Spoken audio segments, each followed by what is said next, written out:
Yeah, so we're really happy to have Ryan Vandespiker on Chicks and Balances. He is the first honorary chick that we're having on. We also met Ryan at the Conservative Internship. A great program. We met a lot of people, just not Andrew Scheer. So we did have a video call with him. He did set aside time. His phone was dying and he had to go because he had to plug in his phone. I think this video call is already longer than the one we had. We actually served people at his house, still didn't introduce himself to us. We waited for people at his home. Remember I jumped on the trampoline with his kids, with his 58 children? I'm on a bearish market. I'm going to get drunk tonight for the fourth night. You're in the bearish market of dating? Yeah. Man, when I first started being single, I looked so old. I was hungover like every day. Apps, no, it's got to be, you got to have the character reference, at least the LinkedIn recommendation. Who are you going out with tonight, Sarah? This guy, his muscles, I think if he like flicked me, I think I'd die. This is this friggin' guy in a shirt. This guy's a monster. Whoa. He looks like he shaves his chest. I'm not meeting anybody any other way. And he saw me at the gym. He's like, "You look great." And I was like, "Thanks." A date. Wow. I don't know the last time I've been on a date. Sam, you have a freaking boyfriend you're gonna marry. I have no sympathy. I just got an email. I don't know if you guys have been following the headlines, but the March for Life is going really well. I mean, the Conservative Convention is going really well. About 4,000 people on Zoom, 3,000 of whom were signed up out of church basements to vote against the 1970s abortion laws. I kind of wish I was there. I hope Aaron O'Toole just does like the entire WAP dance. I'll vote for him. That's very true. I'm there. Wow. No, but the virtual convention, I mean, like the SoCons already are so good at organizing thousands of like American evangelical style churchgoers, like Reginald and Suzanne from Battleford, Saskatchewan. Ryan, would you consider yourself a conservative at this juncture in time? Like which party would you vote for if the hat drops today? Well, I don't know. I would say I'm a conservative just more generally, but the problem with the party now is that it doesn't know what it stands for. And then when it asks its internal members what they stand for crazy shit like that. The base is so right-wing, it's not electable, and they know that. So then the politicians can only say, like Aaron O'Toole and those around him, you can only say what the base won't hate and what the public won't hate and won't. It's like they're not even trying to win. It's like they're just trying to break even on seats. What do we stand for now? What's the raison d'etre of the Conservative Party of Canada? To spend a little bit less money than the Liberal Party. Yeah. Well, it used to be economic stewardship. Like no one cares. And we're literally polling behind the Liberals on fiscal stewardship. Polls? Bullshit. Nobody I know, nor have I ever been asked to take part of these polls. I have never in my damn life. I take part in a lot of polls. I'm on the Angus Reid Institute mailing list, and they give me like Starbucks cards, Amazon cards. Like, tell me what you think of this A&W ad. You just indicated without saying it your tax bracket. Sarah, do you know what Vancouver rent is like? You're a squatter. Look at this little slice of my room you can see in the camera. That's like 70% of the square footage. Well, technically, we're all squatters on Turtle Island. True. We are Turtle Island? You can point out on the map. All right, do we want to do the map? Let's make that new segment. You like go right into the middle of the Atlantic. Look really close at this giant island. All of it. Oh, there's Nunavut, and then you go up and down. And there's Florida, Sarah, where you're from. Is that how you pronounce it? And then all of that, Central America, Panama, all the places people hide their tax money. One of the Michaels, he went on trial yesterday, and it was entirely inconclusive. Trial. So it was behind smoke, mirrors, cover of darkness. I don't know if there's any record of what actually went on in the trial room. It is pretty like a genius way to run the media. Just don't even report on it. But guys, I really want to talk about vaccines. Okay, what's a vaccine? I live in Canada. I've never heard of it. So Canada's 63rd in the world. I thought 38 was bad. 63, good prime number. Oh, thank goodness. Quebec has fully immunized 0 people.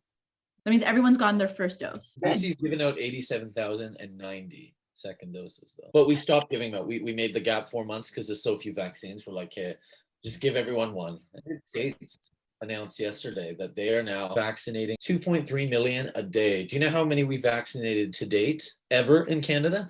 2.5 million. March 17th, that federal, provincial, And local Team Canada healthcare workers blew the doors off today, administering 138,000 doses of vaccine from coast to coast to coast. And that same day, Gavin Newsom said, in the last 48 hours, we administered nearly 1 million vaccines, a new record in the state of California. Gavin Newsom, who's like the worst governor in the US, is still administering 1 million vaccines a day. And I wanted to see why my grandparents were just like not getting vaccinated. They got vaccinated 2 weeks ago. My grandmother is 92 years old. I know several 20-year-olds who've been vaccinated before my 92-year-old grandmother. Why? I agree with that. We should be vaccinating like the most vulnerable. But why are we vaccinating 97-year-olds? They don't die. Yeah, right. I was like, stupid. Because they vote, Sarah. More 97-year-olds vote than 20-year-olds these days. It's like the mafia. Like if you work for the government, if you work for the healthcare, we protect our own. You don't touch the family. The fact that they were bragging about vaccinating more healthcare workers than elderly people is just despicable. Sorry to speak so harshly. This whole thing is nuts. So Ottawa is shutting down again. So I have to go back to Ottawa. I say back to prison, and everything's shutting down again. And it's just like, it's a year on from now, and all we get is 5 people in a restaurant. Restaurants, they have no reservations until April 1st. And then April Fools, they won't even take them. I would love to know what type of knuckle bones, tea leaves, or crystal bowls are consulting. Alberta, you can go to the gym, but you can't do high intensity workouts. You can't lift heavy weights, but you can still dance. I think that they just like went like this and took a dart and threw it at the exercises you can do. Quebec has been locked down since September 30th. We've had a curfew for 10 weeks now. Quebec is really like, they either don't accept any government authority or like straight up martial law. BC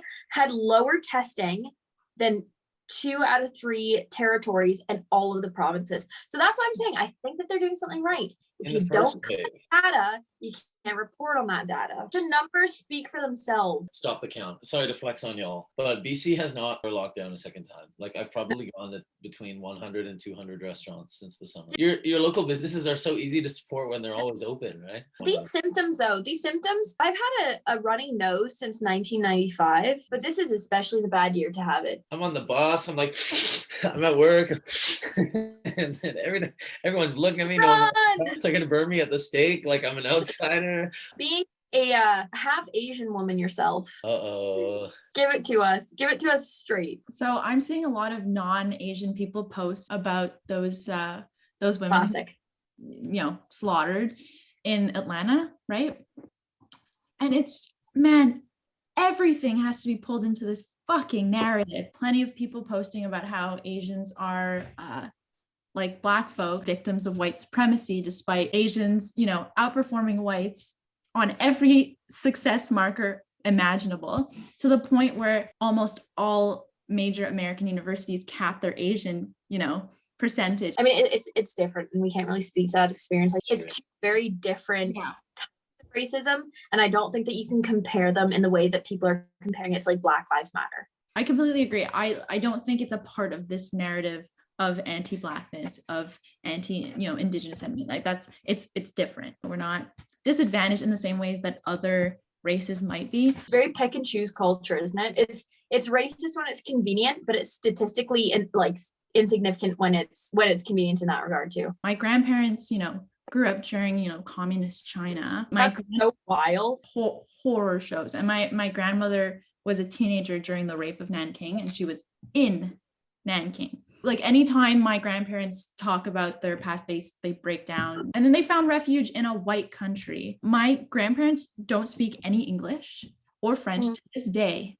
And they were able to educate all of their daughters. They own a house. You say white country, but do you mean in that regard like democratic? Because Canada, I wouldn't say that Canada's a white country. I'd say it's a democratic country. And I think that that's a big difference. It was the fight between good and evil, communism and democracy.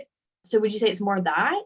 Well, just because like the two founding people of Canada are the French and the English, and they're white. So yeah, in the sense that majority country. You mean. But Britain and France aren't historically democratic countries either. So I would say Western. Western would be a better word. I don't think anyone, or I hope no one is trying to compare like the quality of life of Asian people in Canada and the US to like communist dictatorships like China and Laos. But it's like Asian, like the RCMP even came out with a statistic in Vancouver and the VPD that it was like a 700% increase in like threats of violence and racist rants in the streets at night against like Asian girls and Asian men, especially young ones, and like seniors in Chinatown, many of whom are not very fluent in English. I mean, I'm only half Chinese, so I feel white a lot of the time. What do you identify as more so? Depends who's asking. Yeah, like when I apply for stuff, I find it difficult to say my race only because I have this like premonition that the fact that I'm white and Chinese is kind of like a double down. This is gonna end in 5 minutes. Yeah, what the heck is this? You don't have the premium membership? My podcast is done.